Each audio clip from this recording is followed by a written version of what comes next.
This is Jim at PlanterM23.1. In this tutorial I'm going to show you how to get the mapping data out of the Planter Monitor app. So let's create some data first of all by going into the settings, tools, options, and run the demo. And I'll exit out of here and exit back to here. And when we go up to the map, you can see me moving in the field, and I'm going to click the mapping button here to turn mapping on. And initially it's showing the population. Let's change the map to variety. I've got it set up to display the current variety in teal. And after you're done planting, of course you'd want to turn your mapping off, and we'll go back out here to the settings,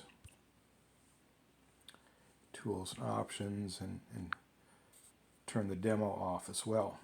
Under the same tools options screen there's a file utilities button. If you press that, you can display the number of records. We just had 43 right now. And you can use this to create the backup files to use for your mapping on a desktop computer.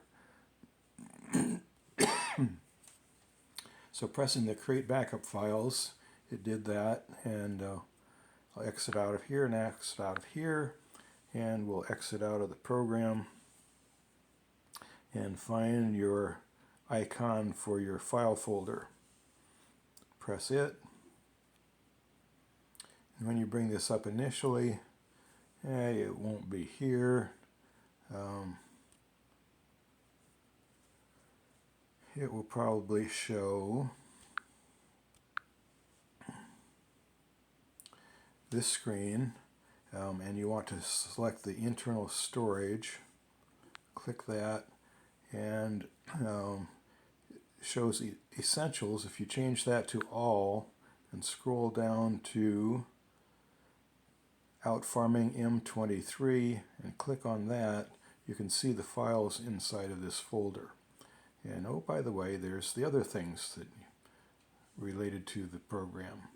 So this ag data files are the ones that have the mapping data in here. So you'll see that it creates a file with the date March 25th 2023 at 3:45, and another one at 3:54. So this is the most current one, and if you have desktop software and hook this up to the computer, you can copy and paste this to your computer.